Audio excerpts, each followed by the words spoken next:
দেবকুণ্ড ঘুরে নিয়ে তারপরে চলে এসেছিলাম পঞ্চলিঙ্গেশ্বর মন্দিরে। চাঁদিপুর থেকে দেবকুণ্ডের দূরত্ব হচ্ছে 85 কিলোমিটার। তারপরে আমরা আবার 60 কিলোমিটার ব্যাকে এসে পঞ্চলিঙ্গেশ্বর মন্দিরে এসেছিলাম।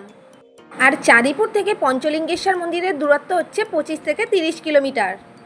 দেবকুণ্ড থেকে আসার পথে অনেক জোরে খিদে পেয়ে গেছিলো, তাই পঞ্চলিঙ্গেশ্বর মন্দিরে এসে একটু ছোলার চাট খেয়ে নিচ্ছিলাম। পঞ্চলিঙ্গেশ্বর মন্দিরে অনেক দোকানপাট রয়েছে, এখানে এসে কিন্তু অনেক ধরনেরই খাবার আমরা টুকটাক করে খেয়ে নিয়েছিলাম। তার সঙ্গে কিন্তু কোল্ড ড্রিঙ্কস আমি প্রচুর পরিমাণে খেয়েছিলাম। এই যে দেখো সেই পঞ্চলিঙ্গেশ্বর মন্দিরের সিঁড়ি। দেবকুণ্ড ও পঞ্চলিঙ্গেশ্বর মন্দিরের এত খাড়াই খাড়াই সিঁড়ি যে উঠতে উঠতে আমি হাঁপিয়েই যাচ্ছিলাম, বারবার জল খাচ্ছিলাম ও শসা কিনে খাচ্ছিলাম। এবার তোমাদের ইন্ট্রোটা দিয়ে নিই। Hey everyone, welcome back to my channel. আমি বিদিশা। আমার একটা নতুন ভিডিওতে তোমাদের সবাইকে অনেক স্বাগত। আশা করছি তোমরা সবাই অনেক ভালো আছো।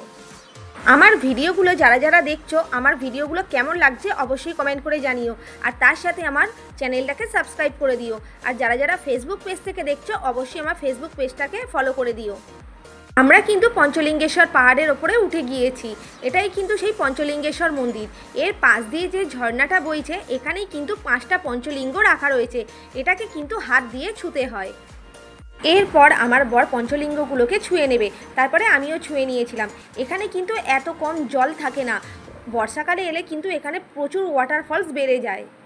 যখন ওয়াটারফলস বেড়ে যায়, পঞ্চলিঙ্গগুলোকে ছুঁতে গেলে কিন্তু সারা শরীর জলে ভিজে যায়। এবার দেখো আমি পঞ্চলিঙ্গগুলোকে ছুঁয়ে নেব। যেহেতু আমার পায়ে লাগা ছিল, সেই জন্য আমার ছুঁতে কিন্তু খুবই অসুবিধা হচ্ছিল। তবুও ঠাকুরের কৃপায় আমি ভালোভাবেই ছুঁতে পেরেছি।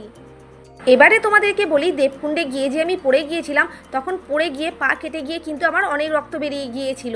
সঙ্গে করে আমি কোনো মলম নিয়ে যাইনি, বাড়ি থেকে নিয়ে গেছিলাম, কিন্তু সেটা আমার হোটেলের ব্যাগে রাখা ছিল। এত জোরেই পড়ে গিয়েছিলাম যে পড়ে গিয়ে আমার জিন্সের প্যান্টটাও ছিঁড়ে যায়, আর সেখানেই কেটে গিয়ে রক্ত বেরিয়ে যায়। তো আমাদের কাছে জল ছিল, তো জল দিয়েই ভালো করে জায়গাটা পরিষ্কার করে নিয়েছিলাম। আমি তো ঠিক করে হাঁটতেই পারছিলাম না, যে এত দূর কষ্ট করে এসেছি, আমি কি ঠাকুরের দর্শন করতে পারবো না, ভালো করে জায়গাগুলো ঘুরতে পারবো না? এই পা নিয়ে কিন্তু মনের জোর নিয়ে সব জায়গাতে কিন্তু ভালো করে ঘুরেছি আমি। পায়ের অবস্থা খারাপ থাকা সত্ত্বেও এত যে জেদ নিয়ে আমি ঘুরেছিলাম, তারপরে যে আমার পায়ের অবস্থা কি হয়েছিল সেটা আমি তোমাদেরকে পরের ভিডিওতে শেয়ার করব। পঞ্চলিঙ্গেশ্বর মন্দিরের দর্শন করে তারপর কিন্তু আমরা নিচে নেমে এসেছিলাম। এটা কিন্তু পঞ্চলিঙ্গেশ্বর পাহাড়। এই রাস্তায় আমরা একটু দাঁড়িয়েছিলাম জল বিস্কুট খাওয়ার জন্য, কারণ পাশে কোনো দোকানপাট পাইনি। আমাদের খুব জোরে খিদে পেয়ে গেছিলো। দেখা হচ্ছে নেক্সট ভিডিওতে।